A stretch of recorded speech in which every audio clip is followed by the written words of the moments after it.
योऽन्तः प्रविश्य मम वाचमिमां प्रसुप्तां सञ्जीवयत्यखिलशक्तिधरस्वधाम्ना अन्यांश्च हस्तचरणश्रवणत्वगादीन् प्राणान् नमो भगवते पुरुषाय तुभ्यम्। उग्रं वीरं महाविष्णुं ज्वलन्तं सर्वतोमुखं नृसिंहं भीषणं भद्रं मृत्युं नमाम्यहम्। अभ्रं भङ्गरहितम् अजडं विमलं सदा आनन्दतीर्थमतुलं भजे तापत्रयापहम्। नमोऽस्तु तात्विका देवाः विष्णुभक्तिपरायणाः धर्ममार्गे प्रेरयन्तो भवन्तः सर्व एव हि। यस्य वाक्कामधेनुर्नः कामितार्थान् प्रयच्छति सेवेतं जययोगीन्द्रं कामबाणच्छिदं सदा। शुकेन शान्त्यादिषु वाङ्मयेषु व्यासेन धीरी बुद्धिनोपमेयम्। मनोजदित्यां मनसा विपत्या रघुत्तमाख्यं सुगुरुं नमामि। पूज्याय राघवेन्द्राय सत्यधर्मरताय च भजतां कल्पवृक्षाय हंसां कामधेनवे दुर्वादिध्वान्तरवै वैष्णवेन्दि वरेन्दवे श्रीराघवेन्द्र गुरवे नमो अत्यन्तदयालवे। सत्यधीरकराब्जोत्तः ज्ञानवैराग्यसागरः सत्यज्ञाह्यतरणिः स्वान्तध्वान्तं विकृन्ततु आरूढः सहसा इतीन्द्रपदवीं गत्वा च वाराणसीं तत्रत्यानुगमतप्रचारनिरता तद्वैति दिग्दन्तिनः प्रौढार्थैः वचनैः सुयुक्तिखचितैः सम्भाषयन् मोदयन् सत्यध्यानसुकेसरी जयते पादाश्रितश्रीपतेः। सत्याभिघ्नकराब्जोत्थान् पञ्चाशद्वर्षपूजका सत्यप्रमोदतीर्थार्यान् नौमि न्यायसुधारतान्। बन्धुस्त्वं गुरुष्टदैवतमिति त्वत्पादपङ्केरुहम् प्राप्तुं मां परिपालयति सततं याचेर्बद्धाञ्जलिः। चित्तं मद्गुणदोषचिन्तनविधौ नङ्मनाङ्मा कृथाः श्रीसत्यात्मगुरो त्वसङ्गयुगलं हित्वानमि सद्गतिः। वेदेशमुनिसत्पाद सेवा सम्प्राप्त वैभवान् यादवार्यान् वरसुधा टीकाकारान् वयं नुमः। पृथ्वीमण्डलमध्यस्थाः पूर्णबोधमतानुगाः वैष्णवाः विष्णोदयाः तान् नमस्ये गुरून् मम। श्रीगुरुभ्यो नमः। स्वस्य सुसताम् अखिलसन्मङ्गलानि भवन्तु। श्लोकैकपठनश्रवणमात्रेण वक्तुश्च स्तोतॄणां निखिलकलिकृतकल्मषापनोदनपटुतरे धर्माद्यखिलपुरुषार्थसाधनीभूते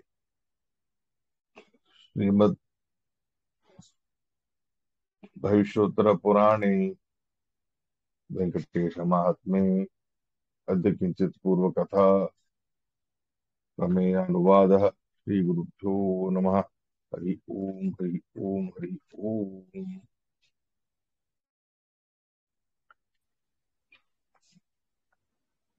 వీడియో కొంచెం బ్లర్ గా వస్తానండి కొంచెం.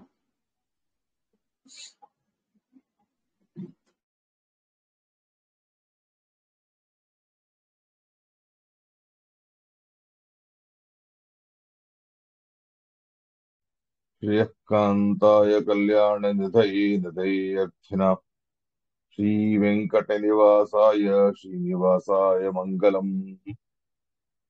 श्रीवेङ्कटाचलाधीशं श्रियाध्यासितवक्षसं श्रितचेतनमन्दारं श्रीनिवासं अहं भजे। ब्रह्मरुद्रादिवन्द्यं त्वां भजे वेङ्कटनायकं देवारेष्वनीष्टानि साधयिष्टानि माधव। श्रीगुरुभ्यो नमः। हरि ओम हरि ओम हरि ओम।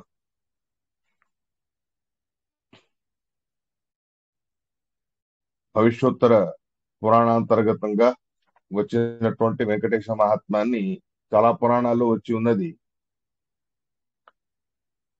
12 నుండి 15 పురాణాలలో వచ్చినటువంటిది వెంకటేశ మహాత్మ్యం. అలాంటి వాటిలో విశేషంగా శ్రీనివాస కళ్యాణ ఘట్టాన్ని చాలా విస్తారంగా చెప్పేటటువంటి ప్రసంగాన్ని మనం భవిష్యోత్తర పురాణంలో చూస్తాం. అయితే ఇవాళ నుండి మనం ప్రారంభం చేస్తూ ఉన్నాం. కొన్ని అనివార్యమైన కారణాల వలన నేను ఊర్లో ఉండకపోవడం మొదలైనవన్నీ జరగడం వలన ఇవాటి నుంచి మొదలుపెట్టి దశమి వరకు కూడా శ్రీనివాస కళ్యాణ ఘట్టం అవుతుంది. 5 గంటల నుంచే మొదలవుతుంది. ఇవాళ కొంచెం ఆలస్యంగా మొదలైంది. అయినా కూడా రేపు నుంచి మనం సరిగ్గా 5 గంటలకి మొదలు పెడదాం. శ్రీ గురుభ్యో నమః. భవిష్యోత్తర పురాణంలో శౌనకాచార్యుల వారికి సుతాచార్యుల వారికి వచ్చినటువంటి సంవాద విశేషం. ఎన్నో రకాలుగా ఉండేటటువంటి పర్వతాల మహాత్మ్యాన్ని చెప్పుకుంటూ వస్తారు సుతాచార్యులు వారు. అలా ఉండగా ఆ వివిధ ప్రకారాల పర్వతాలలో విశేషంగా వెంకటేశ్వర మహాత్మ్యాన్ని చెప్పేటటువంటి ప్రసంగం. అటువంటి ఆ ప్రసంగాన్ని ఇక్కడ తెలియజేస్తారు. సూతోవాచ శౌనకోవాచ సూత మహాభాగ సర్వశాస్త్ర విశారద త్వత్తోహం శ్రోతమిచ్చామి మహాత్మ్యం పుణ్యవర్ధనం కథితం రంగమాహాత్మ్యం త్వయా హస్తి గిరీషితు జగన్నాథస్య వై విష్ణోర్మహాత్మ్యం అతులం మునే ఇదానీం శ్రోతమిచ్చామి మహాత్మ్యం వెంకటేశితు. ఇప్పటి వరకు కూడా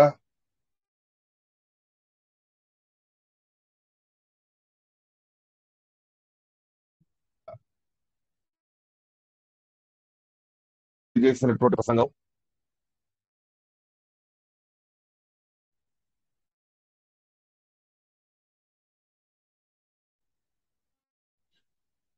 అయితే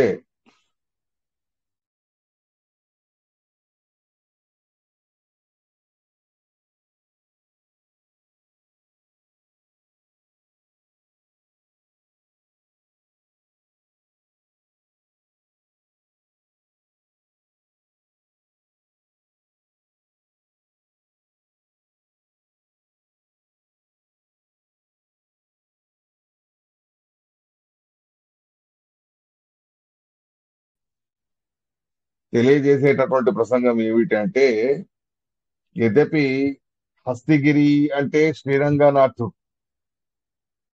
ఆ శ్రీరంగనాథుడు వెలిసి ఉండే కొలువై ఉండేటటువంటి పర్వతం హస్తిగిరి. కానీ ఆ హస్తిగిరితో పాటు కరిగిరి అనేది కూడా ఉంది. ఆ కరిగిరిలో జగన్నాథ స్వామి వారి యొక్క సన్నిధానం అనేది విశేషంగా ఉన్నది.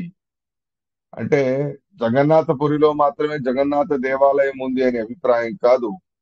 కరిగిరి అనేటటువంటి పర్వతంలోనూ కూడా జగన్నాథ స్వామి యొక్క సన్నిధానం అనేది ఉన్నది. కాబట్టి దాన్ని హస్తిగిరీషితు జగన్నాథస్య అని తీసుకోవాలి. సామాన్యంగా కొంచెం హడావిడిలో మనకు కన్ఫ్యూజన్ అయిపోతుంది. రంగమహాత్మ్యం అనేసరికి శ్రీరంగనాథుడి యొక్క మహాత్మాన్ని చెప్తూ ఉన్నారు అనేది స్పష్టం. కానీ శ్రీరంగనాథుడి మహాత్మ్యం అనేది హస్తిగిరీష అనేటటువంటి ప్రసంగం అది ఇక్కడ రాదు.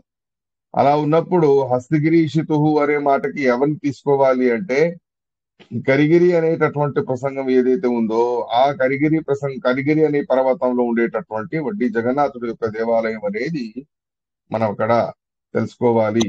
అలాంటి ఎన్నో రకాల పర్వత విశేషాలలో ఉండేటటువంటి భగవంతుడి సన్నిధానాన్ని విశేషంగా మీరు తెలియజేయడం అనేది జరిగింది. ఇప్పుడు మాకు వెంకటాచల మహాత్మాన్ని వినాలి అనే కోరికతో ఉంది.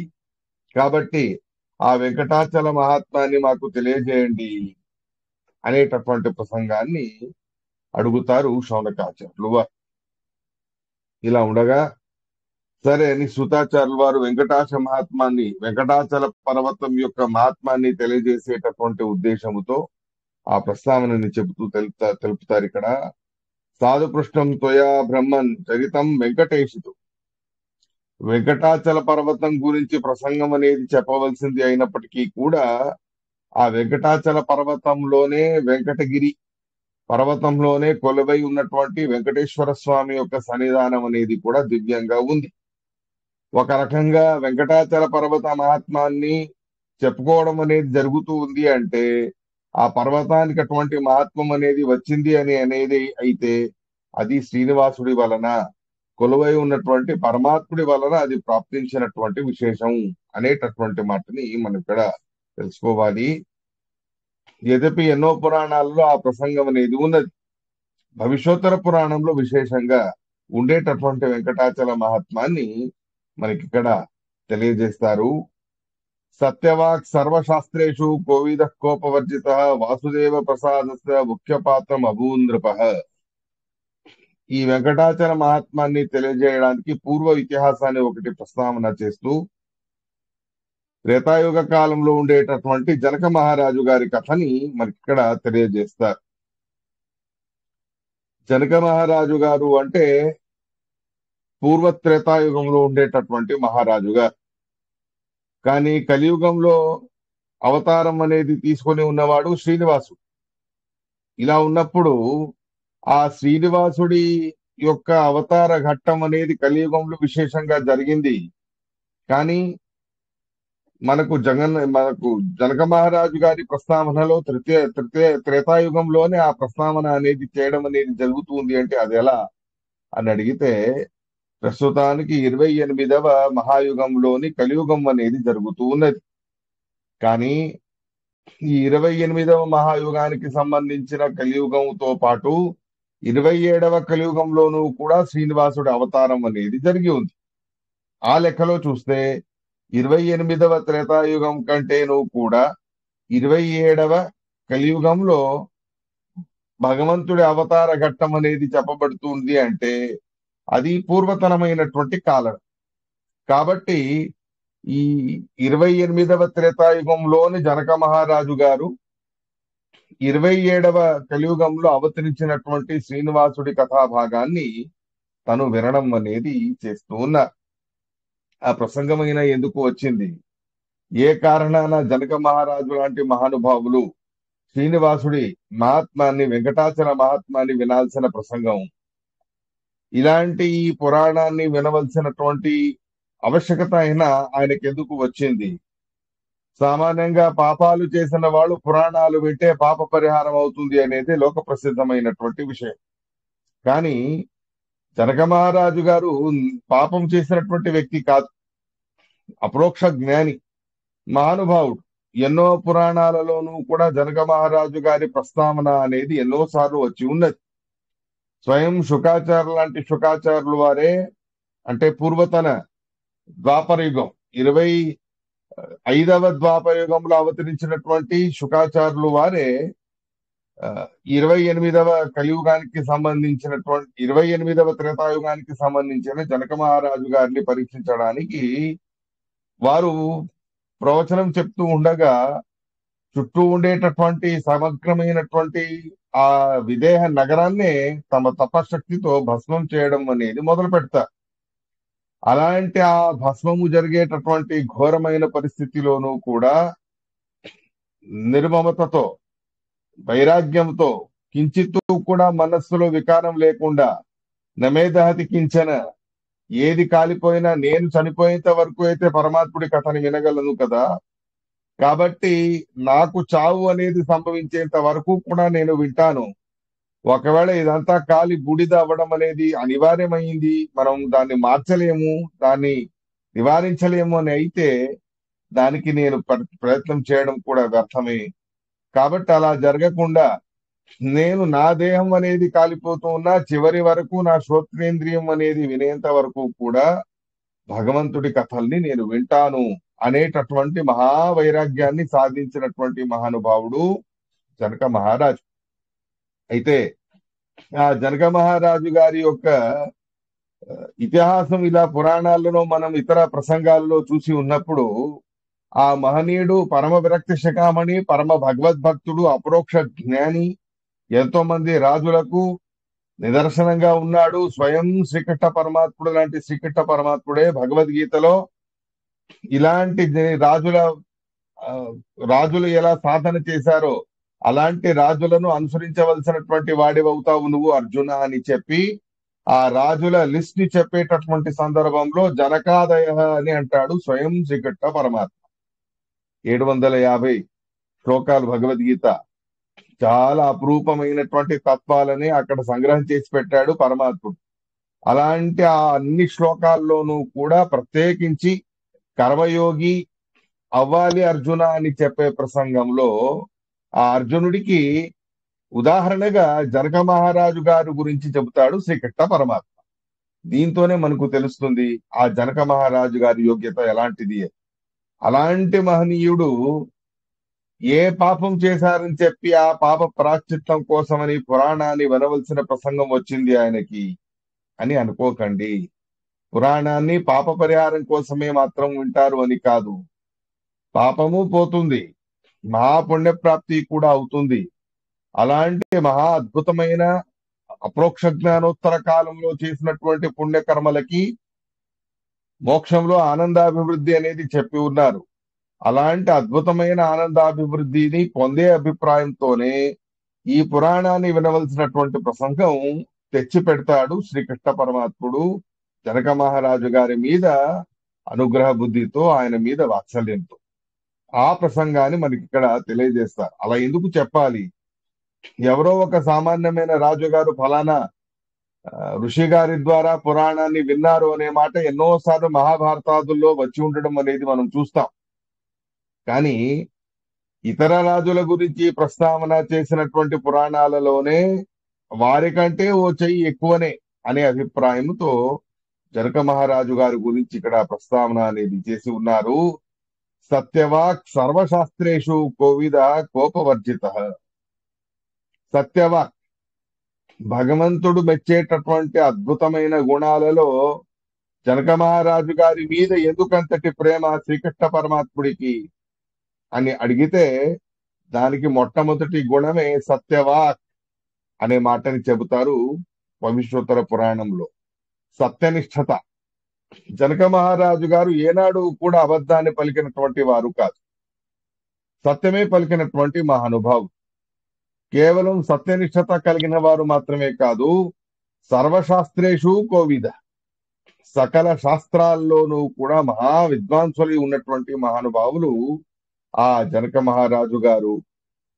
సులభంగా మన మీద ప్రభావాన్ని చూపించేటటువంటివి కామయేష క్రోధయేష రజోగుణ సముద్భవ మహాచనో మహాపాప్మ విద్ధేనం ఇది అర్జున అని శ్రీకృష్ణ పరమాత్ముడు సాధకులకు మహా పెద్ద శత్రువులు, ఘోరమైనటువంటి శత్రువులు ఎవరు అని అడిగితే కామయేష క్రోధయేష రజోగుణ సముద్భవ మహాచనో మహాపాప్మ విద్యేనం వైరిణం అనేటటువంటి మాటని స్వయం శ్రీకృష్ణ పరమాత్ముడు చెబుతారు.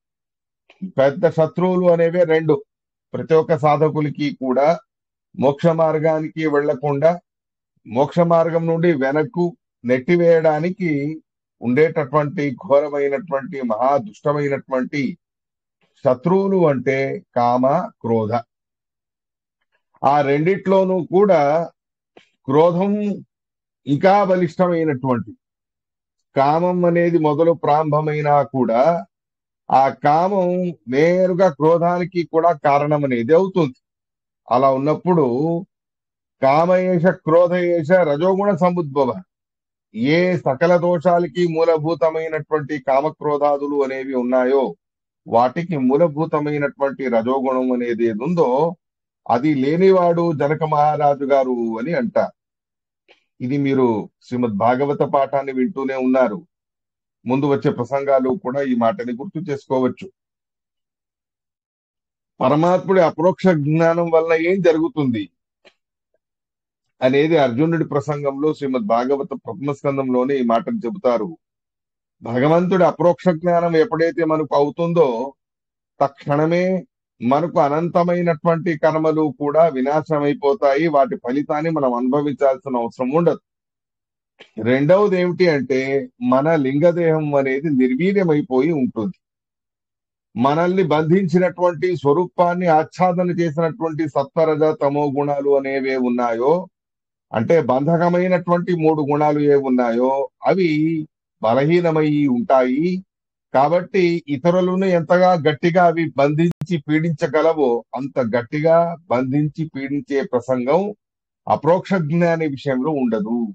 అనేదాన్ని మనకు చెబుతారు. అలాంటి అపరోక్ష జ్ఞాని స్థాయికి చెందినటువంటి మహానుభావుడు జనక మహారాజు గారు.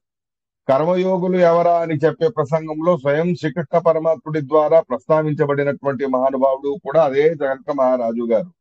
అలాంటి ఆ మహానుభావులైన జనక మహారాజు గారికి ఇటువంటి గుణాలు అనేవి ఉన్నాయి.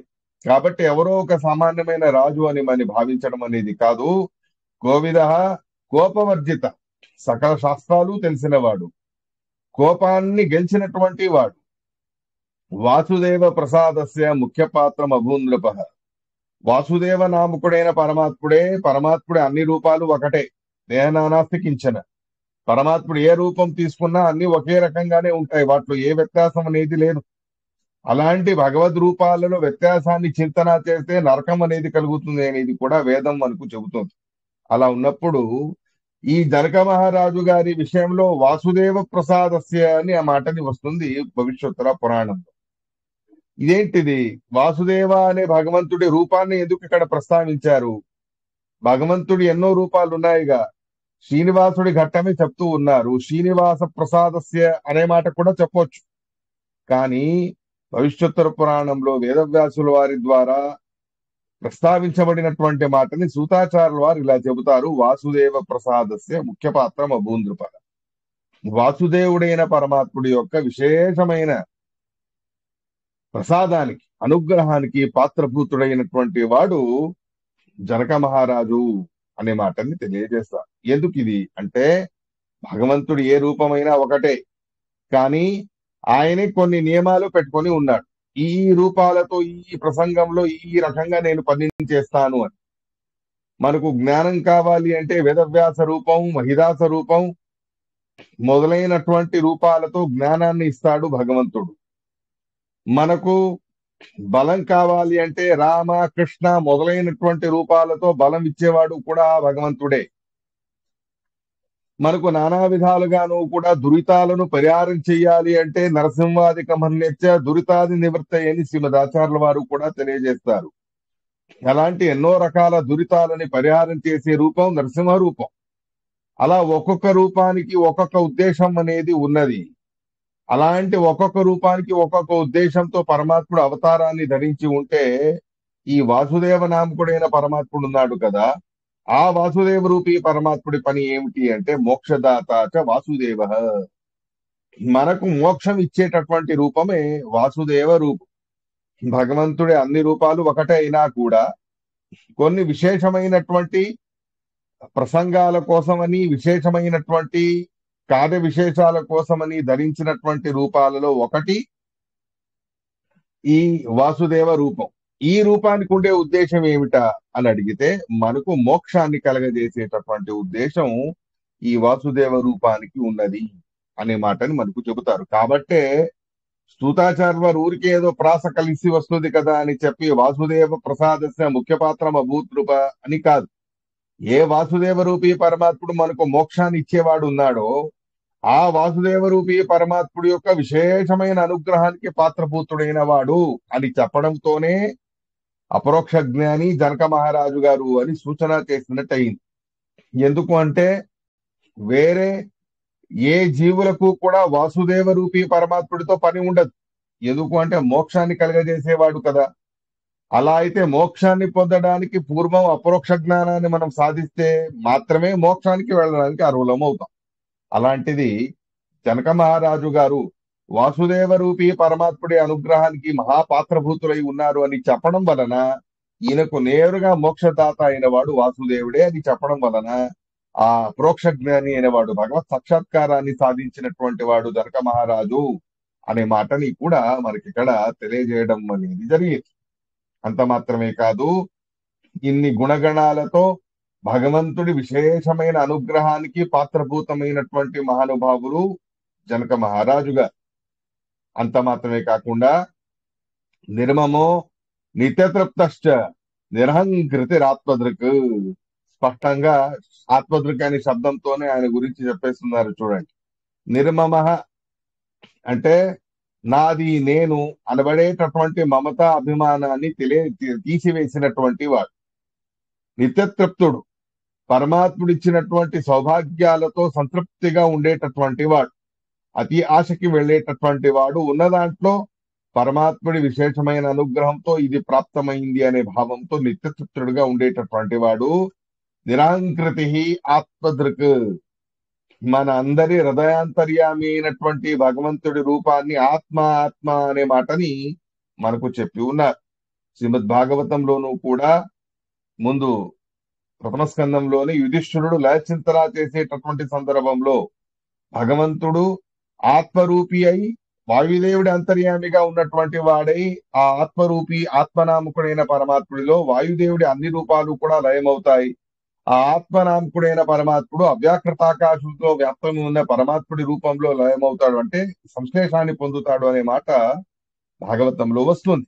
అలాంటిది ఆత్మదృక్ అనే మాటతో ఏం అర్థమవుతుంది అంటే మన హృదయంలో ఉండేటటువంటి భగవంతుడిని ఆత్మ అని అంట. మన హృదయంలో మన ఆత్మ మన స్వరూపంలో ఉండేటటువంటి పరమాత్ముడి రూపాన్ని ఆత్మ అని అంట. అంటే హృదయాంతర్యామి అయిన బింబరూపి అని అర్థం. అలాంటి ఆ బింబరూపి పరమాత్ముడి సాక్షాత్కారం ఏది ఉంది కదా, దాన్నే అప్రోక్ష జ్ఞానం అని అంటారు. అలాంటి ఆత్మదృక్ భగవంతుడి అప్రోక్ష జ్ఞానాన్ని సాధించినటువంటి మహానుభావుడు జనక మహారాజుగా. అంటే మోక్షం అనేది ఆయనకి నిర్ధారణ అయిపోయింది. కొన్ని ప్రారబ్ధ విశేషాలు ఉంటాయి. ఆ ప్రారబ్ధ విశేషాలు అనేవి ఫలాన్ని అనుభవించేశారంటే, ప్రారబ్ధ కర్మలని ముగించేశారు అంటే ఇక ఆయనని మోక్షానికి వెళ్ళడానికి ఆపేవారే ఎవరూ లేరు. అలాంటి మహానుభావుడైనటువంటి వారు జనక మహారాజు గారు అనే మాటని మనకి ఇక్కడ తెలియజేస్తారు. నిరహంకృతి ఆత్మదృక్, సదా సర్వావస్థాలలోనూ కూడా శ్వసన్ విసజన్ ఉన్మిషన్ నిమిషన్నపి అనేటటువంటి మాటని శ్రీకృష్ణ పరమాత్ముడి గీతలో ఏదైతే చెప్పారో అలాంటి స్థితప్రజ్ఞుల లక్షణాన్ని కూడా పొందినటువంటి మహానుభావుడు జనక మహారాజు గారు. కాబట్టే నరహంకృతి, నేను నాది అనే భావన వదిలేసిన వాడు, నాహంకర్త హరికర్త అనేటటువంటి భావనతో ఉన్నవాడు.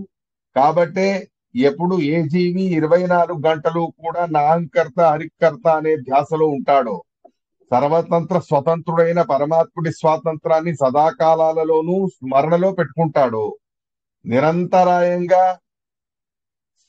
నిరంతరాయంగాను కూడా ఎక్కడ కూడా విరామం లేకుండాను కూడా ఎప్పుడైతే జీవుడు పరమాత్ముడి హరిసర్వోత్తమత్వంతో పాటు గుణగణాలతో పాటు ఆయన స్వాతంత్రాన్ని స్మరించుకుంటూ ఉంటాడో అప్పుడే తనకి అపరోక్ష జ్ఞానం అనేది లభిస్తుంది అనే మాటని కూడా చెప్పి ఉన్నారు.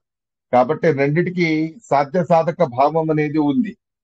ఆత్మదృక్ అయ్యాడు జనక మహారాజు గారు, అంటే అపరోక్ష జ్ఞాని అయ్యాడు జనక మహారాజు గారు. ఎలా అంటే నిరాంకృతి, నాహంకర్త హరికర్త అనే భావం ఉండడం వలన ఈ నాహంకర్త హరికర్త అనే భావముతో సర్వతత్వ స్వతంత్రాన్ని పరమాత్ముడిది ఉన్నది అని తెలుసుకొని ఉన్నవాడు, పరిపూర్ణంగా నేను పరమాత్ముడి అధీనం అని నిర్ధారణలో ఉన్నటువంటి వాడు జనక మహారాజు గారు.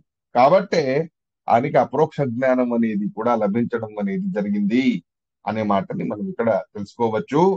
ఇలాంటి 2.5 శ్లోకాలతో 1.5 శ్లోకముతో జనక మహారాజు గారి యొక్క యోగ్యతని ప్రస్తావన చేస్తారు సూతాచారులు వారు. సత్యవాక్, మనం ఆచరణలు పెట్టడానికి ఇవన్నీ కూడా కావాలి. భగవంతుడి అపరోక్ష జ్ఞానాన్ని సాధించిన వారు ఎలా సాధించారా అని అడిగితే దానికి ఇన్ని లక్షణాలు వారిలో ఉన్నాయి అని చెప్పడంతో ఆ లక్షణాల్ని మనం ఎప్పుడైతే మన ఆచరణలో పెడతామో, ఆ లక్షణాల్ని మన యోగ్యతకు తగ్గట్టు మనం ఎప్పుడైతే సాధిస్తామో అప్పుడు మనకు ఈ రకంగా ఆ పరమాత్ముడి అపరోక్ష జ్ఞానం లభించడానికి కారణమవుతుంది.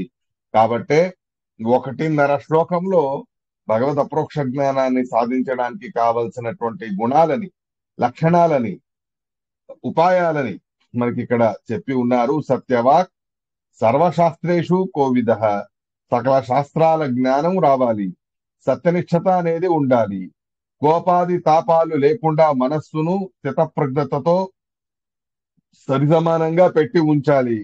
లాభ సుఖదుఖే సమయ భూత్వా లాభాలాభో జయాదేవ్ అనేటటువంటి మాటని చెప్పిన ప్రకారంగా ఏ పరిస్థితిలోనూ కూడా మనస్సు స్థిరంగా మనం పెట్టి ఉండాలి. అలాంటి ఆ వాసుదేవుడి అనుగ్రహం వలన మోక్షం అనేది పొందడానికి ఇవన్నీ కూడా అవశ్యమైనటువంటి సాధనాలు అనే మాటని చెబుతూ విశేషంగా నిర్మమః నిత్యతృప్తశ్చ నిరహంకృతి ఆత్మదృక్. సాంసారికమైన విషయాలలో వ్యామోహాన్ని త్యజించి వేయాలి. ఏ రకమైనటువంటి వ్యామోహము కూడా సాంసారిక విషయాలలో పెట్టుకోకుండా నిరహంకృతి, నాంకర్త హరికర్త అనే భావనతో యుక్తమై ఉన్నటువంటి మహానుభావుడు ఆ జనక మహారాజు గారు. కాబట్టి ఈ లక్షణాలు అనేవి ఎప్పుడైతే మనలో వస్తాయో అప్పుడు అప్పుడు మనకు పరమాత్ముడు అప్రోక్ష జ్ఞానం సాధించడానికి అది కారణమవుతుంది అనే మాటని మనం తెలుసుకోవచ్చు. ఇలా ఉండగా మొత్తానికి ఇంతటి మహానుభావుడైనటువంటి వారు జనక మహారాజు గారు, స్థితప్రజ్ఞులైనటువంటి మహానుభావులు, సంసారాన్ని గెలిచినటువంటి వారు, అపరోక్ష జ్ఞానాన్ని సాధించి ఇంకేంటి మోక్షానికే వెళ్ళవలసినటువంటి మహనీయుడు. అలాంటి ఆ మహానుభావుడు కూడా అపరోక్ష జ్ఞానోత్తర కాలంలో సాధన రూపంగా తను ఏ కారణాన శ్రీనివాసుడి కళ్యాణాన్ని, వెంకటేశ మహాత్మాన్ని వినవలసిన ప్రసంగం వచ్చిందా అన్నదానికి కారణాన్ని ప్రస్తావన చేస్తారు సుతాచారులు వారు. భగవంతుడు ఎలా ఉంటాడు అంటే మనకు సాధన చేయించి మరీ ఫలాన్ని ఇచ్చేటటువంటి వాడు ఆ పరమాత్మ. కాబట్టి మనమేదో సాధనని సాధించామన్న మాత్రాన మనదే అది గొప్పతనం అని అనుకోకుండా ఆ సాధన చేయడానికి మూలభూతంగా ఉండేటటువంటి పరమాత్ముడి ప్రేరణ అనేది మనం తెలుసుకోవాలి. పరమాత్ముడు మనకు ఆ సాధనని చేయించి మనలో ఆ గుణాలను తెచ్చిపెట్టి తర్వాత తను అనుగ్రహం చేసి తన అప్రోక్ష జ్ఞానాన్ని మనకు అనుగ్రహం చేస్తాడు. ఈ విషయాన్ని మనం తెలుసుకోవాలి. కాబట్టి విష్ణు తీర్థుల వారు విశేషంగా ఆ ఈ షోడశి ఇత్యాదులలోనూ కూడా బింబరూపి పరమాత్ముడి విశేషమైన ఉపాసన చేస్తూ మనకు ఒక మాటని చెబుతారు. స్వామి, నేను సాధన మార్గంలో సాగాలి, మోక్షం అనేబడే మోక్షలోకాన్ని పొందాలి, దానికి కావాల్సిన సాధనని నేను చెయ్యాలి అంటే ఏం చెయ్యాలి? నేనెవరు చేయడానికి? స్వతంత్రుడైనటువంటి వాడివి నువ్వే. నువ్వు నాలో ఉంటూ నా చేత సాధన చేయించి నాకు మోక్షాన్ని కలగజెయ్యి అనే ప్రార్థనని విష్ణు తీర్థుల వారు భగవంతుణ్ణి అడిగి ఉండడం అనేది కూడా వారి గ్రంథాల్లో మనం చూస్తాం. కాబట్టి ఇన్ని రకాలుగాను కూడా వివిధ ప్రకారాలుగా సాధన మార్గంలో మనకు సాగేట్టు చేసి ఆ సాధన మార్గంలో నువ్వు కూడా సాగేట్టు చేసి తత్ఫలాన్ని కూడా ఇచ్చేటటువంటి వాడై ఉన్నవాడు ఆ పరమాత్మ అనే మాటని కూడా మనం తెలుసుకోవాలి. ఇలా ఈ భవిష్యత్తుల పురాణాన్ని వినడం అనేది ఒక మహాపుణ్యం. అది మోక్ష సాధనకి నిష్కామ కర్మతో మనం చేస్తే, నిష్కామ బుద్ధితో చేస్తే ఈ పురాణ శ్రవణము కూడా మోక్ష మార్గానికే హేతు అవుతుంది, కారణమవుతుంది. అలాంటి ఆ శ్రేష్టమైనటువంటి బ్రహ్మాండ పురాణోక్త భవిష్యత్తుల పురాణాంతర్గతమైన ఈ పరమాత్ముడి యొక్క కథలని మనం వినడం మహాపుణ్య సాధన అనే భావనతో ఉండాలి. విశేషంగా భగవత్ ప్రీతి సాధన అనే భావనతో మనం ఉండాలి. అలాంటి ఆ భగవత్ ప్రీతి సాధనను సాధించి ఉన్నవాడైనటువంటి జనక మహారాజు గారు ఏ కారణాన ప్రత్యేకించి మళ్ళీ తను ఈ శ్రవణం అనేది చేయాల్సి వచ్చింది? శ్రోత్రవ్యం, మంతవ్యం, నిధిధ్యాసితవ్యం, ఆత్మవారే ద్రష్టవ్య అని చెప్పిన ప్రకారంగా శ్రవణంలో ఎందుకు ఆయన దిగారు అని అడిగితే దానికి కారణం అని చెప్తారు. ఏమిటది కారణం? కుశధ్వజస్య తనయాః త్రయాస్త్రైలోక్య సుందరాః. జనక మహారాజు గారికి ఒక తమ్ముడు ఉండేవాడు, కుశధ్వజ అని ఆయన పేరు.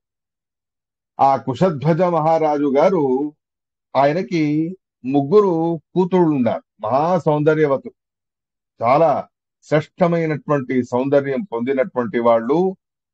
ద్వైతృణ త్రయం తస్య కుశకేతోర్ మహాత్మన. అలాంటి ఆ కుశకేతు లేదా కుశధ్వజ అనబడేటటువంటి ఆ మహానుభావుడికి ఉండేటటువంటి 3 కూతుళ్ళు ఎవరా అని అడిగితే రామాయణంలో ప్రసిద్ధమైనటువంటి విషయమే. ఆ మాండవి, ఊర్మిళ మొదలైన వాళ్ళందరూ కూడా ఆ కుశధ్వజ మహారాజు గారి కూతుళ్ళు అయి ఉన్నారు. ఈ రకంగా జనక మహారాజు గారికి ఒక కూతురు, ఆవిడే సీతా అమ్మవారు. ఆ కథా ప్రసంగం అనేది రామాయణంలో ప్రసిద్ధంగా ఉంది. యజ్ఞ భూమి శోధన చేసే సందర్భంలో భూశోధన నిమిత్తకంగా ప్రాప్తించినటువంటి లక్ష్మీదేవి అవతారమే సీతా అమ్మవారు. అయోనిజ, శుక్లశోణిత సంబంధంతో పుట్టినటువంటి వారు కాదు, అయోనిజ అయినటువంటి వారు ఆ సీతా అమ్మవారు. అలాంటి ఆ సీతా అమ్మవారు కూడా జనక మహారాజు గారికి దత్తత పుత్రికగా ఉన్న సొంత కూతురు కంటేను కూడా అధికంగా ఆయన తనని పెంచి ఉన్నారు.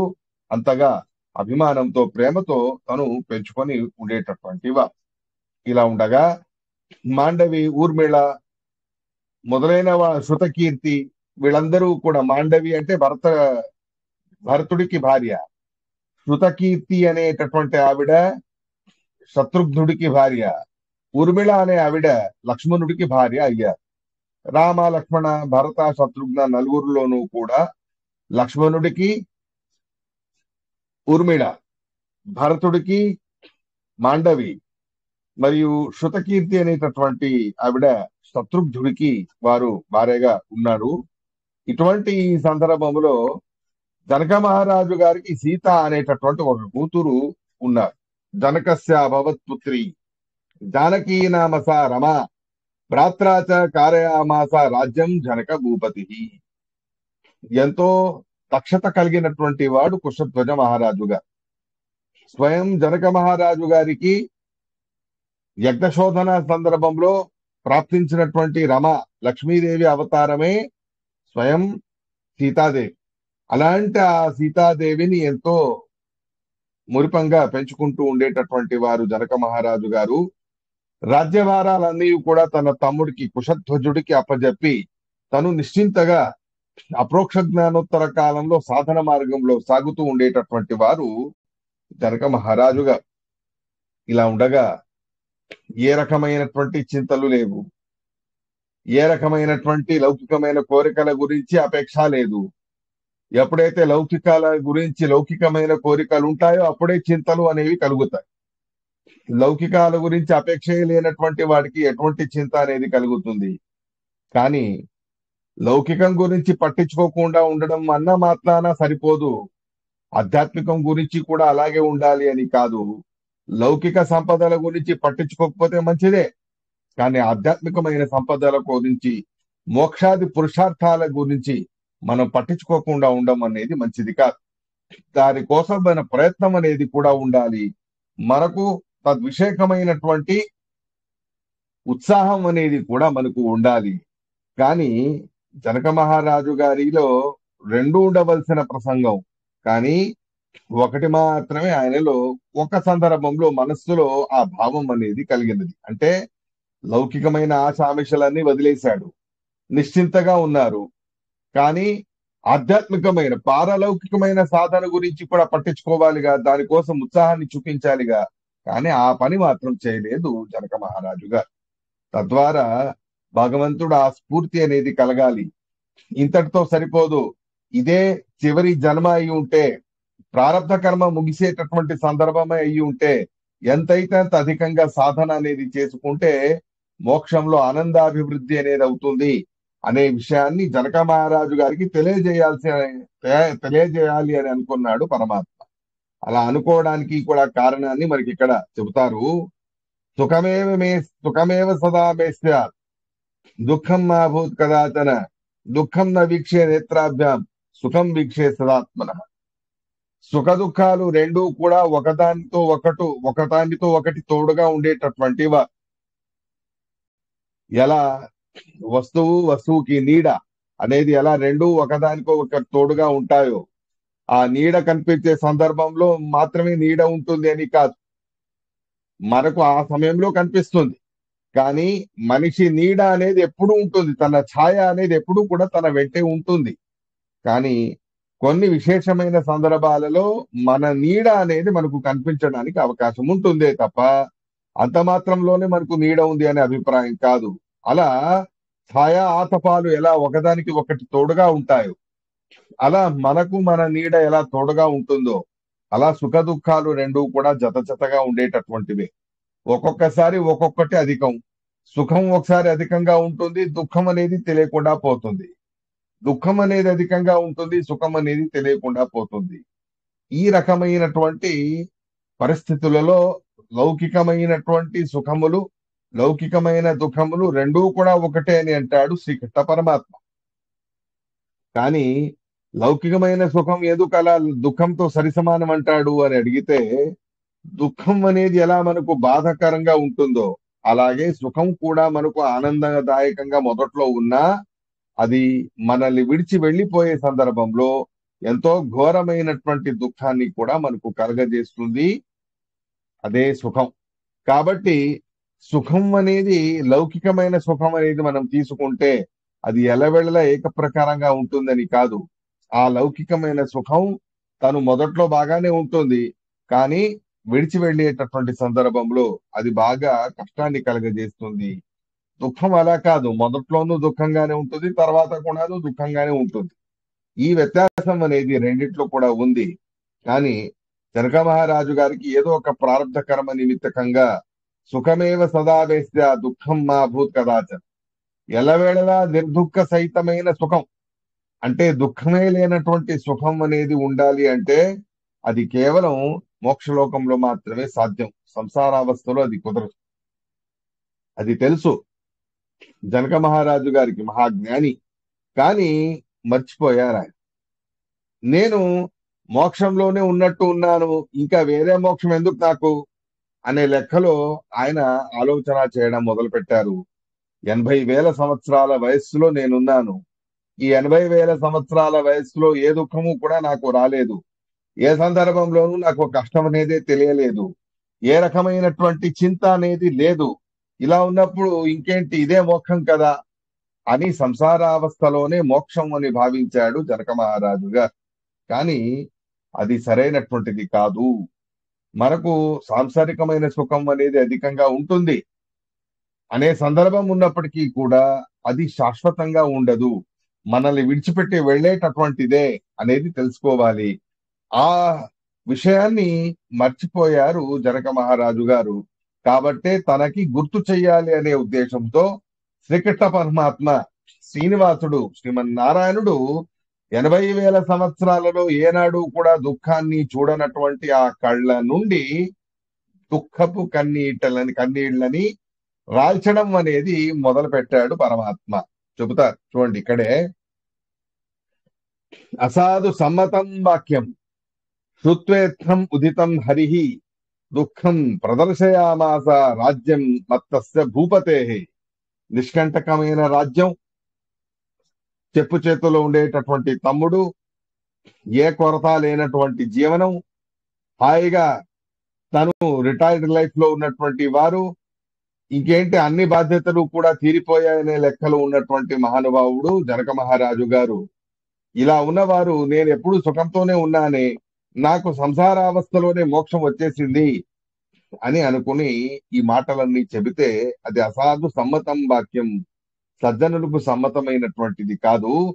సుఖమైనా సరే దుఃఖమైనా సరే పరమాత్మ నా ప్రారంధ కర్మలకు తగ్గట్టు అది వస్తుంది వెళ్తుంది, అది పెద్ద విషయం కాదు. మన ప్రారంధాలకు తగ్గట్టు సుఖం దుఃఖం అనేది వస్తూ వెళ్తూ ఉంటాయి.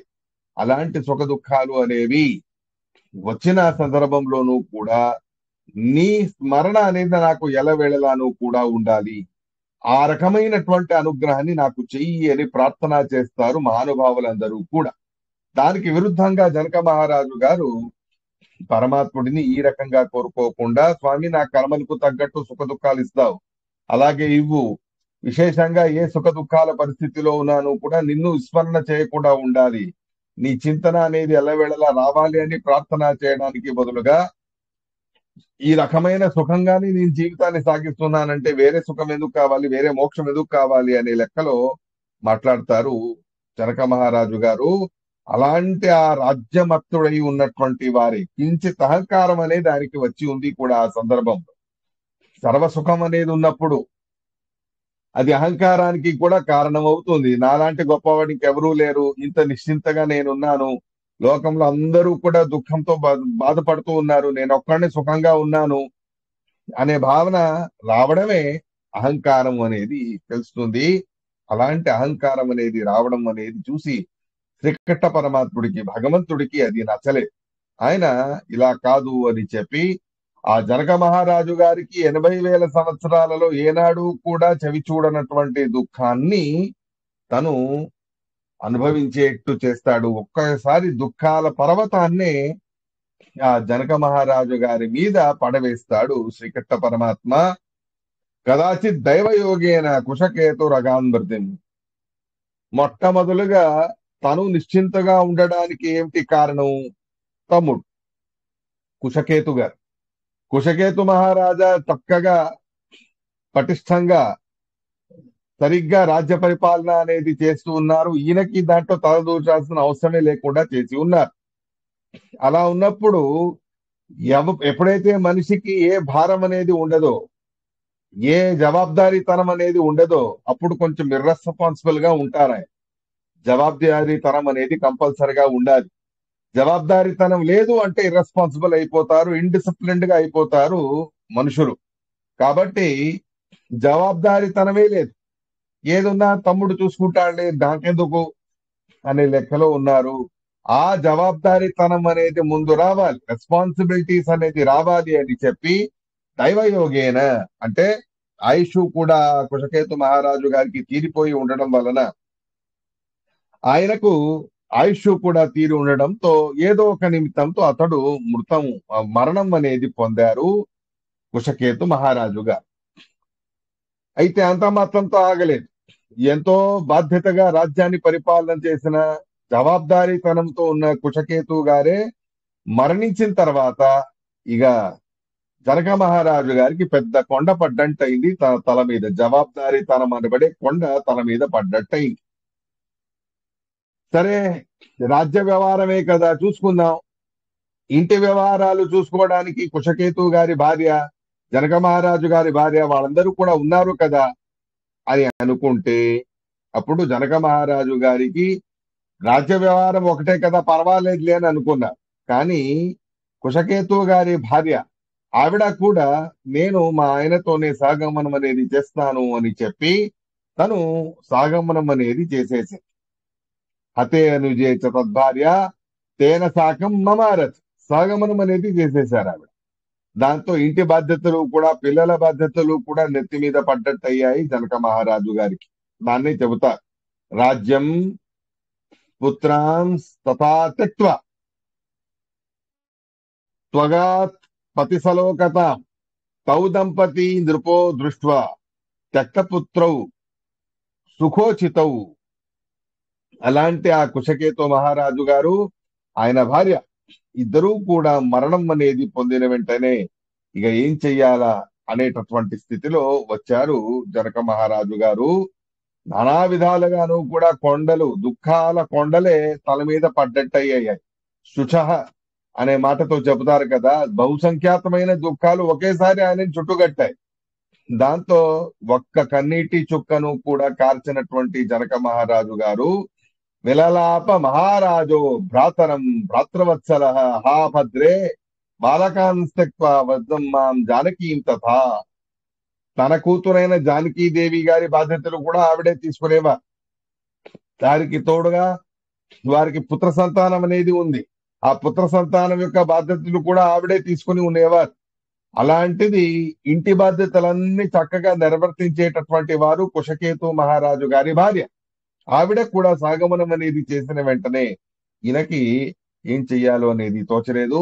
ఒకవైపు తమ్ముడు పోయాడా అనే దుఃఖంలో ఉంటే, తమ్ముడితో పాటు తమ్ముడి భార్య కూడా సాగమనం అనేది చేసేశారు.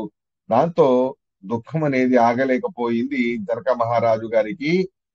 ఈ రకంగా మీరందరూ కూడా నన్ను వదిలిపెట్టి వెళ్తే ఎలా?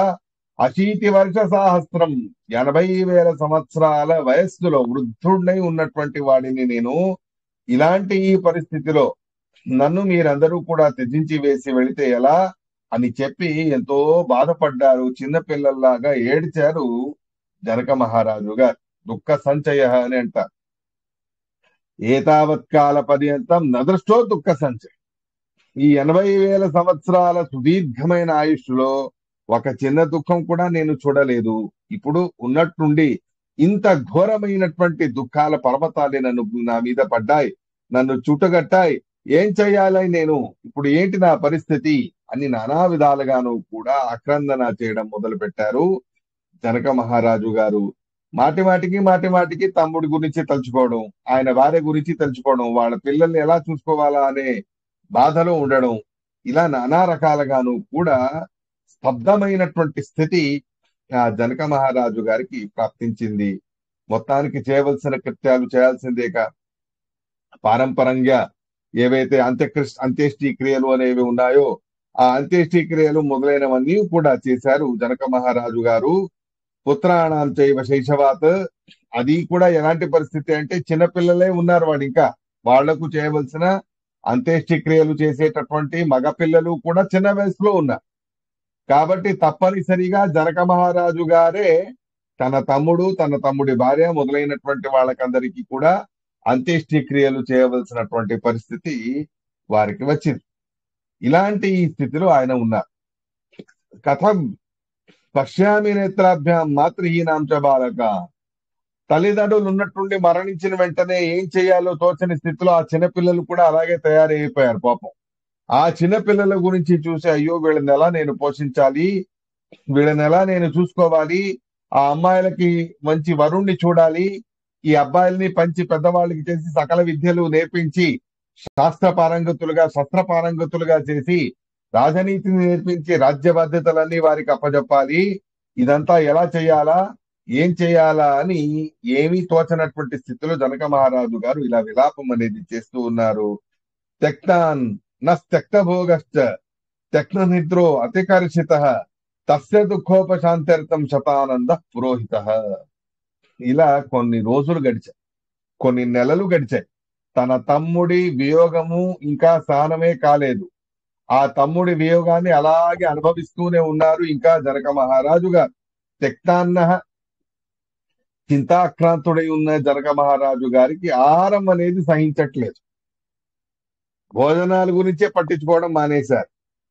అన్ని భోగాలు వదిలిపెట్టాడు. మాటి మాటికి ఏదో ఒక చీకటి గ్రామంలో ఉండడం, బాధపడడం, తమ్ముడిని తలుచుకోవడం, బాధపడడం, తమ్ముడి పిల్లల్ని తలుచుకోవడం, బాధపడడం, కుశకేతు మహారాజు గారి భార్య గురించి తలుచుకోవడం, బాధపడడం, ఇలా దుఃఖమయంగా మారిపోయింది జనక మహారాజు గారి జీవనం.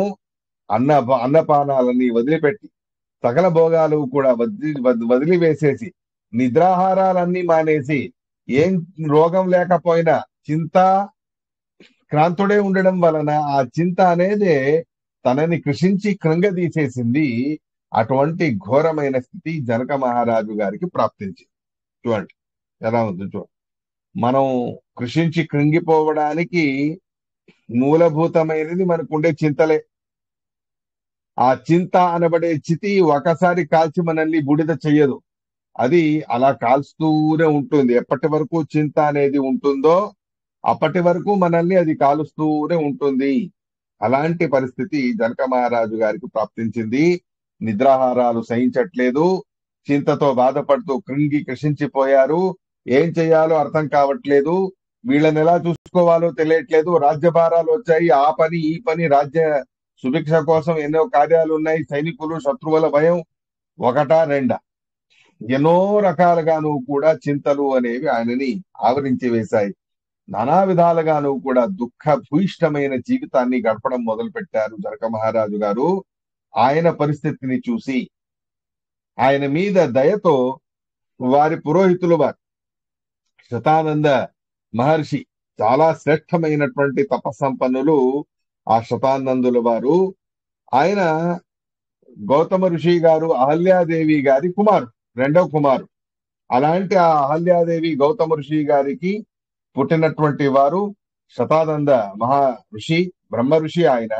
అలాగే వశిష్ఠుల ఎలా ఈక్ష్వాకు వంశానికి పురోహితులు, అలాగే శతానందుల వారు కూడా జనక మహారాజు వారి వంశానికి పురోహితులుగా వారు ఉండి ఉన్నారు. ఇలా ఉండగా రాజుగారి పరిస్థితి అర్థమైంది పురోహితులైనటువంటి శతానందుల వారికి. రాజుగారి పరిస్థితి ఇలాగే ఉంటే ఇక రాజ్యం అరాచకమైపోతుంది, దానికి ఏదో ఒకటి దుఃఖ శమనం అనేది కలిగేట్టు నేను చెయ్యాలి అని చెప్పి రాజుగారిని కలవడానికి వచ్చారు ఒకరోజు శతానంద మహర్షి. ఆయన యథోచితంగా పూజించి వేసి నానా విధాలుగా నువ్వు కూడా తన దుఃఖంతోనే ఉంటూ మొత్తానికి వచ్చినటువంటి గురువులను పూజించాలి కదా అని చెప్పి పూజించారు జనక మహారాజు గారు శతానందులు వారిని యథోచితంగా. సంపూజితో మునివరో నివిష్టో మృగచరమణి తతకాలోచితం మార్గం కథయామాస గౌతమీం. ఆ గౌతమ మహర్షి గారి కుమారుడైన శతానందుల వారిని గూర్చి ఈ ప్రశ్నలన్నీ అడుగుతాడు జనక మహారాజు గారు. అందరూ తనకట్టి చిన్నవాళ్లే. ఎవరి ముందు తన బాధలు చెప్పుకోవాలి చెప్పండి ఆయన? అందరూ తనకంటే చిన్నవాళ్లే. ఎవరి గురించి ఎవరి ముందు తన బాధలు చెప్పుకోవాలో తెలియదు. అలాంటిది పురోహితులై ఉన్నవారు శతానందుల వారు, గురువుల స్థానంలోనూ కూడా ఉన్నవారు. వారి ముందే తన బాధలు చెప్పుకుందాం, కొంచెం శాంతిస్తుందో ఏమిటో అనే అభిప్రాయంతో ఆ జనక మహారాజు గారు తన బాధలన్నీ కూడా శతానందుల వారి ఎదురుగా చెప్పుకుంటారు. జనకోవాచ శతానంద మహాప్రాజ్ఞ కాగతిస్యాదితో మమ. నా పరిస్థితి చూస్తున్నారు కదా గురువులు గారు, ఆచార్యులు వారు. ఈ స్థితి నాకు దాపురం చేసింది. ఇలాంటి ఈ పరిస్థితుల్లో ఏం చెయ్యాలో నాకు తోచట్లేదు. వృద్ధాప్యం అనేది వచ్చేసింది. అలాంటి సందర్భంలో వృద్ధత్వాత్ ఆత్మనశ్చైవ పుత్రాణం చైవ శైశవ. నా పిల్లలకి జవాబారి అప్పచెప్దాము, రాజ్యభారం అప్పచెప్దామంటే వాళ్ళు ఇంకా చిన్నపిల్లలు ఉన్నారు. వాళ్ళకి రాజ్యభారాన్ని చేపట్టే సామర్థ్యం ఇంకా రాలేదు.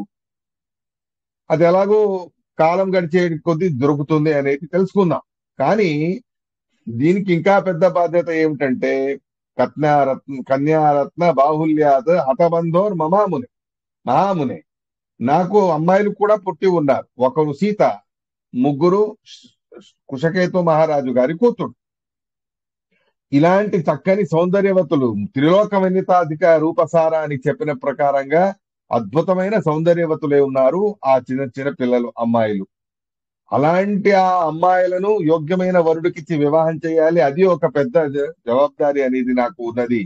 అది ఒక పెద్ద బాధ్యత అనేది కూడా నాకు ఉన్నది. కానీ ఈ పరిస్థితిలో రాజ్యాన్ని రక్షించుకుందామన్నా, నా కూతుళ్ళని రక్షించుకుందామన్నా భావశత్రవసంతి, ఘోరమైనటువంటి మహారాక్షసులు, నీచులు, దుర్మార్గులైనటువంటి వాళ్ళు, ఎంతో పెద్ద పెద్ద పెద్ద రాక్షసులు నాకు శత్రువులుగా తయారై ఉన్నారు. రావణ ఇంద్రజిదాదయ లోక రావణ అని అంటారు. రావణ అంటే లోకాలని అల్లాడించినటువంటి వాడు, లోకాలని ఏడిపించేసినటువంటి వాడు, హాకారాలు పెట్టించినటువంటి మహా దుర్మార్గుడు రావణాసురుడు.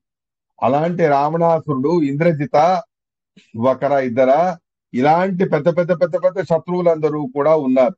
వాళ్ళతో నేను యుద్ధం చేయలేదు. అలా అని చెప్పి నా రాజ్యాన్ని నేను వదిలిపెట్టి వెళ్ళడానికి లేదు. ఇలా ఈ సందర్భం ఒకటైతే ఆ శత్రువులతో రాజ్యం అనేది పోగొట్టుకుంటాననే భయంతో పాటు నా కూతుళ్ళని ఎక్కడ వాడు అపహరణ చేస్తాడు అనే భయం కూడా నాకు ఉన్నది. దాస్యే యసాయో అతిజీర్ణవాన్ దివానక్తం సమాయాతి రావణ కేన హేతు. రోజు పగలు సాయంకాలం ఒకసారి జనక మహారాజు గారి దగ్గరికి రావణాసురుడు వస్తాడు, వెళ్తాడు. వాడు ఎలా వస్తున్నాడు, ఎందుకు వస్తున్నాడు, వాడిని ఏం చేయాలో అనేది అర్థం కావట్లేదు అని అంటాడు జనక మహారాజు గారు. చూడండి ఎలా ఉంది పరిస్థితి. శిరధ్వజ, జనక మహారాజు గారికి శిరధ్వజ అని కూడా పేరు. రావణాసురుడికి ఎప్పుడెప్పుడు సీతా అమ్మవారిని అపహరణ చేసి వెళ్ళాలా అని ఆ సీతా అమ్మవారు పుట్టినప్పటి నుంచి కూడా ఆవిడ మీదే కళ్ళు పెట్టుకుని ఉన్నాడు రావణాసురుడు. కానీ ఆ సాహసం అనేది చేయలేకపోయాడు. మనకు మహాభారత తాత్పర్య నిర్ణయంలో శ్రీమదాచార్యుల వారు చక్కగా నిర్ణయం చేసి చెప్తారు. రావణాసురుడు అంటే రావణాసురుడు ఎంతో మంది ఆడవాళ్ళని అపహరణ చేసిన వాడు, బలవంతంగా గంధర్వ దేవతా స్త్రీలు లాంటి వాళ్ళు ఎవరైతే ఉన్నారో వాళ్ళందరినీ చెరబట్టి తన భార్యలుగా చేసుకున్నటువంటి వాడు. అలాంటి మహారాక్షసుడైన రావణాసురుడు సీతా అమ్మవారిని అపహరణ చేయడం పెద్ద విషయం కాదు.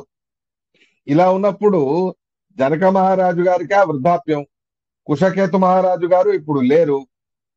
ఎప్పటి నుంచి సీతా అమ్మవారు పుట్టారో అప్పుడు పగలు ఒకసారి ఇటువైపు రావాలి, సాయంకాలం ఒకసారి ఇటువైపు రావాలి. వచ్చి ఎలా ఆ సీతను అపహరణ చేసుకొని వెళ్ళాలా అని ఆలోచిస్తూ ఉండాలి. కానీ ఆలోచన ఉందే తప్ప కార్యాలయంలో పెట్టలేదు రావణాసురుడు, పెట్టలేకపోయాడు. ఎంతో మంది పెద్ద పెద్ద దేవతా స్త్రీలని అపహరణ చేసిన వాడికి జనక మహారాజు గారిని సంహారం చేసేసి సీతని అపహరణ చేయడం పెద్ద విషయం కాదు. కానీ వాడికి చేయడానికి లేదు, పరిస్థితి అలా ఉంది. ఆ విషయాన్ని మనకి ఇక్కడ సూచన చేస్తారు జనక మహారాజు గారు. నజానే మునివర్యాహం ప్రజ్ఞాచక్షుర్న విద్యతే నిమిత్తమేకం గతితం ద్వితీయం ప్రవదామితే. ఇలాంటి ఘోరమైన రాక్షసుడు రోజు దివానక్తం, పగలు ఒకసారి వస్తాడు, రాత్రిపూట ఒకసారి వస్తాడు అటు ఇటు తిరుగుతాడు, చూస్తాడు, వెళ్ళిపోతాడు. ఎందుకు వస్తున్నాడు ఏమిటనేది అర్థం కావట్లేదు. ప్రాయశ నా కూతురు సీతనో, ఊర్మిళనో, మాండవినో, శృతకీర్తినో అపర్ణ చెయ్యాలనే దురుద్దేశంతోనే వాడు వస్తున్నాడు అనేది స్పష్టం. వాడి స్వభావంలోనే పరస్త్రీ వ్యామోహం అనేది ఉంది. ఇలాంటి ఈ స్థితిలో ఆ రావణాసురుడు ఈ రకంగా చేస్తూ ఉన్నాడు. అదో పెద్ద బాధగా ఉంది నాకు. ఉన్న బాధలు ఇవి అంటే దానికి తోడు వాడిదొక పీడ. కుశకేతు తమ్ముడిని పోగొట్టుకొని వాళ్ళ ఆవిడ పాపం సాగుముందు చేసేసి రాజ్యభారంతో నేనే బాగా ఊగిసలాడే జీవితం అనేది అయిపోయింది నాది. ఈ రకమైనటువంటి చింతలు అనేవి ఉన్నాయంటే వాడొకటి పెద్దగా ఇంకొకటి కంటకంగా మారిపోయాడు నాకు. ఇలాంటి కంటకంగా మారిపోయినటువంటి వాడి పరిస్థితిలో ఏం చేయాలా అనేది అర్థం కావట్లేదు అని జనక మహారాజు గారు చెబుతారు. అయితే నేను చెప్పాగా, వచ్చి సీతామ్మవారిని చూస్తాడు, వెళ్ళిపోతాడే తప్ప అపహరణ చేసేటటువంటి ప్రయత్నాన్ని చేయలేదు. రావణాసురుడు చేశాడు, కానీ కుదరలేదు. ఎందుకు అంటే ఈ పరిస్థితి వస్తుందని తెలిసే జనక మహారాజు గారు బ్రహ్మదేవుడి గురించి ఘోరమైనటువంటి తపస్సు చేశారు. ఆ తపస్సు యొక్క ఉద్దేశం ఏమిటి అంటే తన కూతుళ్ళని తనకు నచ్చిన వరుడికే ఇచ్చి వివాహం చెయ్యాలి. ఏ దైత్యుడు, ఏ రాక్షసుడు, ఏ దుర్జనుడు కూడా వచ్చి నా కూతుళ్లను నా అనుమతి లేకుండా అపహరణ చేసుకొని వెళ్ళడానికి వీలు లేకుండా చేయండి అని చెప్పి బ్రహ్మదేవుడి గురించి ఘోరమైనటువంటి తపస్సు చేశాడు జనక మహారాజు గారు. ఆ తపస్సు యొక్క ప్రభావం వలన, బ్రహ్మదేవుడు ఇచ్చిన వర ప్రభావం వలన రావణాసుడికి ఎంతో ఆశగా ఉంది. సీతని అపహరణ చేసుకుని వెళ్ళిపోదామనే భావనతోనే వాడు ఎప్పుడూ ప్రయత్నశీలుడయ్యే ఉన్నాడు. కానీ బ్రహ్మదేవుడి వరం ఒకటి ఉంది కదా అడ్డంగా వాడికి, అది ఒకటి అడ్డుగోడగా ఉండేసరికి వచ్చి చూసి వెళ్తున్నాడే తప్ప అపహరణ చేసే ప్రయత్నం చేసినా అది ఏ రకంగానూ కూడా సఫలమే అవ్వట్లేదు. ఇది నాకు ఒక పెద్ద తలక నొప్పిగా మారిపోయింది అని అంటాడు జనక మహారాజు గారు. రెండవ కారణం ఏమిటి అంటే సీతాయాచ స్వరూపాయ స్వరూప పురుష కథం లభ్యతే వద విప్రేంద్ర తృతీయం వదమామి. ఒకటి చాలా పెద్ద సమస్య, రాజ్యభారం. నా పిల్లలందరూ చిన్న వయసులో ఉన్నారు, వాళ్ళకి రాజ్యాన్ని అప్పజెప్పలేదు. కుశకేతు మహారాజు గారు మరణించారు, వాళ్ళ ఆవిడ సహగమనం చేసేశారు. ఇలా ఉన్నప్పుడు ఎంతో మంది శత్రువులు ఉన్నారు, నాకు 3 కూతుళ్ళు ఉన్నారు. నా తమ్ముడి కూతుళ్ళైనా నా కూతుళ్లే కదా, వాళ్ళనైనా అపహరణ చేసుకొని వెళ్ళాలి అనే దురుద్దేశం రావణాసుడికి ఉంది. ఆ బ్రహ్మదేవుడి వరం ఒకటి నన్ను కాపాడుతుంది, నా కూతుళ్ళని కాపాడుతుందే తప్ప లేకపోతే ఈ పాటికి వాడు అపహరణ చేసుకొని పారిపోయి ఉండేవాడు.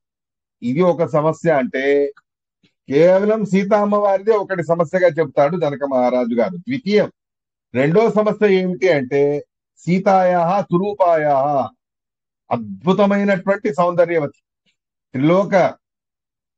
త్రిలోక రూపసార భారతీదేవి, సరస్వతీదేవి లాంటి మహానుభావుల కంటేనూ కూడా మహా సౌందర్యవతి జగన్మాత సీతా అమ్మవారు. అలాంటి మహా జగజ్జనని అయిన మహా సౌందర్యవతి అయిన సీతా అమ్మవారికి ఆవిడ రూపానికి తగినటువంటి సౌందర్యం కలిగిన పురుషుడికి ఇచ్చి వివాహం చెయ్యాలి. అది ఒకటి నాకు రెండో సమస్య అని అంటాడు జనక మహారాజు గారు. అంటే సీతా అమ్మవారు ఎలా ఉండి ఉండవచ్చు అనేది ఇలా ఊహించవచ్చు. మనం 3 కూతుళ్ళ వివాహాల సమస్య, 3 కూతుళ్ళని రావణాసురుణ్ణి తప్పించడం అనేది ఒక సమస్య, రాజ్యభారం ఒకటి సమస్య. అవి రెండు ఒకటే చేశాడు ఒక సమస్య అని. రెండో సమస్యలు ఇంకెవరి ఇంటర్ఫియరెన్స్ లేదు అక్కడ, సీతా అమ్మవారిది ఒకటే చెప్పేస్తాడు ధర్మరాజు. ఇలాంటి అద్భుతమైన జగజ్మాత సీతా అమ్మవారిని తనకు యోగ్యమైన వరుడికిచ్చి వివాహం చెయ్యాలిగా. అలాంటి వరుణ్ణి నేను ఎక్కడ వెతకాలి? 3 లోకాల్లోనూ కూడా సీతా అమ్మవారికి తగిన సరిజోడు ఎవరూ లేరు. ఇదొక పెద్ద సమస్య. 3 కూతుళ్ళది ఎలాగో చేసేస్తాను వివాహం, ఊర్మిళ మొదలైనటువంటి వాళ్లకు తగిన వాళ్ళు దొరుకుతారు. కానీ మెయిన్ ప్రాబ్లం ఉన్నది ఏమిటంటే సీతామ్మవారికి తగిన సరిజోడైన వరుడు ఎక్కడ దొరుకుతాడు? ఏ లోకంలోనూ కూడా లేడు.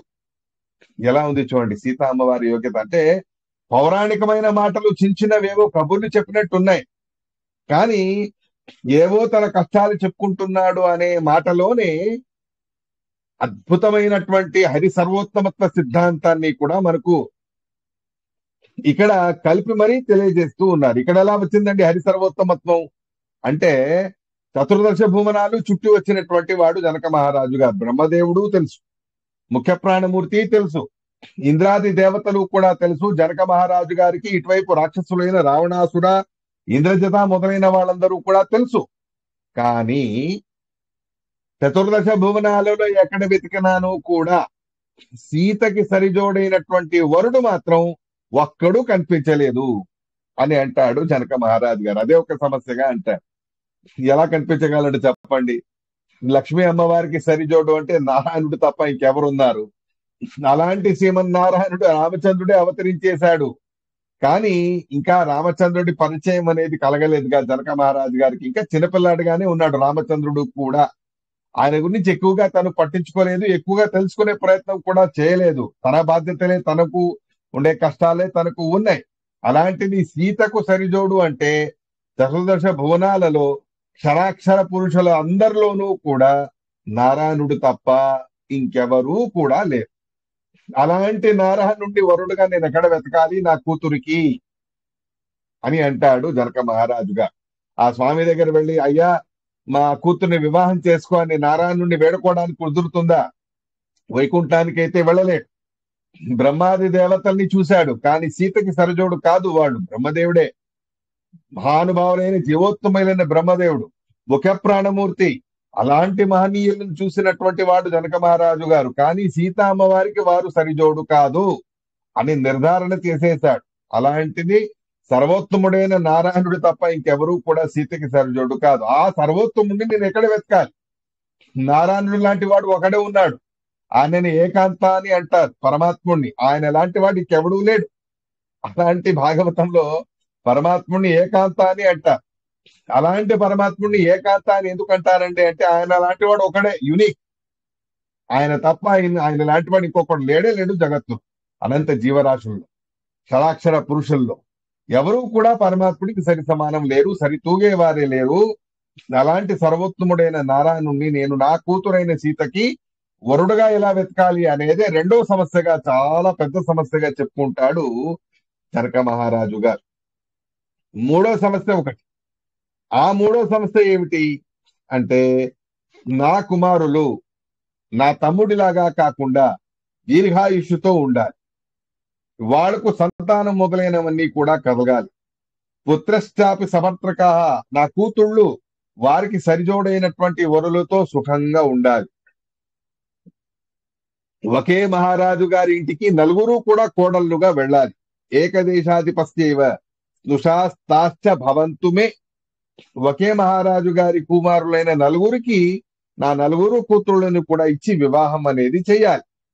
జామాతరచ్చ చత్వార ఏకరాజు సుతాస్తదా. ఒకే మహారాజు గారి కుమారులైన నలుగురు అల్లుళ్ళు నాకు కావాలి. ఇంత విస్తారంగా పెంచినటువంటి వాడు కుశకేతు తన దక్షతతో. అలాంటి అద్భుతమైనటువంటి ఈ విదేహ రాజ్యం అనేది ఏ రకమైన సమస్య లేకుండా, నేను దాంట్లో తల దూర్చకుండానే తనకు తనే కేనోపాయన వైభూయ తత్తదేతత్ కారణం వద, తనకు తనే అది సంరక్షితమై ఉండాలి. నా బాధ్యతలు లేకపోయినా, నేను దాంట్లో తలదూర్చకపోయినా, నాకు చింత కలగజేయకుండానే తనకు తనే ఆ చక్రవర్తి రాజ్యం అనేది అలా అలా సాగిపోతూ ఉండాలి నిష్కంటకంగా అని మూడో సమస్యని కూడా చెబుతారు. ఇది ఇంకా జటిలమైన సమస్య. నిష్కంటకంగా రాజ్యం సాగాలి అంటే ఎలా అవుతుంది? రాజుగారి పని లేకుండా, రాజుగారి శక్తి లేకుండా, రాజుగారి బుద్ధి లేకుండా, రాజుగారి యొక్క ప్రయత్నం లేకుండా నిష్కంఠమైన రాజ్యం అనేది సాగడానికి సాధ్యమే కాదు. అలాంటిది ఆ రాజ్యభారాలు వహించే ఓపిక నాకు లేదు. వాటిలో నేను పడ్డానంటే భగవంతుడి గురించి మర్చిపోవాల్సిన పరిస్థితి వస్తుంది. ఇలాంటిది ఏదైనా ఉపాయం ఉందా? యజ్ఞమో, హోమమో, లేదా ఇంకేదైనా ఉపాయం? ఈ మూడు రకాలైన జటిలమైన ఏ సమస్యలు నాకు ఉన్నాయో ఆ జటిలమైన సమస్యలన్నింటినీ కూడా పరిహారం అయిపోవాలి. ఈ రకమైనటువంటి రావణ కుంభకర్ణాదుల సమస్య దూరం అవ్వాలి. రాజ్యం తనకు తనే అభివృద్ధి మార్గంలో సాగిపోవాలి. ఇలాంటిది ఏదైనా ఉపాయం ఉంటే దయచేసి నా మీద ఉపకార బుద్ధితో నాకు ఆ విషయాన్ని తెలియజేయండి మహానుభావ అని అడుగుతాడు జనక మహారాజు గారు. ఇది ఒక రకంగా చూస్తే అసాధ్యమే అని అనిపిస్తుంది. కూతురికి సీతా అమ్మవారికి సర్వోత్తముడైన వరుణ్ణి చూడాలి. అది అసాధ్యమైనటువంటిది. వేరే ఎలాగో చేయవచ్చు. రావణ కుంభకర్ణాదులతో ఇంకేదైనా సమస్య, రాజకీయం, రాజనీతి లాంటిది ఏదైనా చేసేసి వాళ్ళ సమస్యను ఎలాగో పరిహారం చేసుకోవచ్చు. కానీ సీతా అమ్మవారి విషయంలో యోగ్యమైన వరుణ్ణి వెతికి వివాహం చేయాలి కదా. సర్వోత్తముడైనటువంటి వాడు ఉండాలి. వాడికి తమ్ముళ్ళు కూడా సరిగ్గా ఉండాలి. వాళ్ళు నా కూతుళ్ళను వివాహం చేసుకోవడానికి అర్హులై ఉండాలి. అలాంటి అన్ని రకాల సమస్యలు అనేవి ఉన్నాయి. వీటిని పరిహారం చేయడానికి ఏదైనా కఠినమైన తపస్సో, ఘోరమైనటువంటి తపస్సో, ఏదైనా పెద్ద హోమమో, ఇంకేదైనా ఉపాయమో ఏదున్నాను కూడా చెప్పండి, నేను తప్పకుండా దాన్ని ఆచరణలో పెడతాను అని అంటాడు జనక మహారాజు గారు. దానికి శతానందులు వారు అంటారు, జనక మహారాజా, నీ సమస్యలు పెద్ద పెద్దవి అని అనుకుంటున్నాం, నిజమే. ఒక రకంగా చాలా పెద్దవి అవి సమస్యలు. కానీ ఎంత పెద్ద సమస్య అయినాను కూడా అది జ్ఞానంతో పరిహారం అయిపోతుంది. నైజ్ఞానేన సదృశం పవిత్రం ఇహ విద్యతే. అలాంటి జ్ఞాన కార్యం అనేది చేస్తే ఖచ్చితంగాను కూడా ఘోరమైన ఏ సమస్య అయినాను కూడా పరిహారం అవుతుంది. మన పరిస్థితి ఎలా ఉందంటే, జ్ఞానానికి ఎంత మహత్వం ఉందో అనేది మనకు తెలియకుండా పోయింది. సులభం, కానీ చాలా పకడ్బందీగా గట్టిగా మన సమస్యలన్నీ పరిహారం చేసే శక్తి జ్ఞాన కార్యాలకి ఉన్నది. భాగవత మహాత్మ్యంలో వింటారుగా, పద్మపురాణంలో భక్తికి అభిమాని అయిన దేవత, జ్ఞాన వైరాగ్యాలకి దేవతలు ఎవరైతే ఉన్నారో అలాంటి వాళ్ళ ప్రాణాలనే కాపాడగలిగారు నారద మహర్షి జ్ఞాన కార్యం. ఆయన పెద్ద హోమం చేయలేదు, ఘోరమైన తపస్సు చేయలేదు. 7 రోజుల దాకా శ్రీమద్ భాగవతాన్ని శ్రద్ధతో విన్నారు. తద్వారా జ్ఞానభక్తి వైరాగ్యాల సమస్య పరిహారం అయిపోయింది. ఎంత ఘోరమైన సమస్య చూడండి, అంత పెద్ద దేవతల సమస్య, అది పరిహారం అయిపోయింది. ఇక్కడ రెండో రకంగా చూస్తే జనక మహారాజు గారి సమస్యలు సామాన్యమైనవి కావు. రావణ కుంభకర్ణుల నుండి తన కూతురుని కాపాడుకోవాలి, సీతకి సరజోడైన వరుణ్ణి వెతకాలి, రాజ్యం తన ప్రయత్నం లేకుండానే తనకు తనే సాగిపోతూ ఉండాలి, అభివృద్ధి చెందాలి, ఇత్యాదులన్నీ కూడా అసాధ్యమైనటువంటివే తను వరాలుగా, అసాధ్యమైనటువంటి వాటినే కోరికలుగా పూర్ణమవ్వాలి అని కోరుకుంటే, దానికి శతానందుల వారు పెద్ద సమస్య ఏం లేదు జనక మహారాజా, నీ 3 సమస్యలకి కూడా ఈ నవరాత్రోత్సవాలలో ఒక జ్ఞాన కార్యాన్ని నువ్వు చేశావంటే తప్పకుండా నీ సమస్యలన్నీ పరిహారం అవుతాయి అని చెప్పి, ఈ నవరాత్రుల సందర్భంలోనే విశేషంగా జనక మహారాజు గారి ద్వారా జ్ఞాన కార్యాన్ని చేయించారు శతానందుల వారు. ఆ జ్ఞాన కార్య సందర్భమే వెంకటేశ కళ్యాణ ఘట్టం, భవిష్యోత్తర పురాణంలో చెప్పినటువంటిది. అలాంటి ఆ ఘట్టాన్ని రేపటి నుంచి ఇంకొంచెం విస్తారంగా మనం విందాం. ఇవాటికి ఇక్కడ జనక మహారాజు గారి యొక్క పరిస్థితితో ఉపోద్ఘాతంగా చేసి, ఆ పరిస్థితికి పరిహారంగా శతానందుల వారు ఏం చెప్పారా అన్నదాన్ని రేపటి రోజు మనం తెలుసుకుందాం. ఇవాటికి శ్రీకృష్ణార్పణమస్తు. అనేన భావి పుణ్యం తదాప్నోతు గురుర్మమ. ರೆಕಾರ್ಡಿಂಗ್ ಹರಿ ಕ್ಲೋಸ್ ಹರಿ చేశారా? ನಮಸ್ಕಾರ ಆಚಾರ್ಯ. ಚೆನ್ನಾಗಿ ఆ, ಹೇಳಿದ್ದೀರಿ. అదే. ఆ.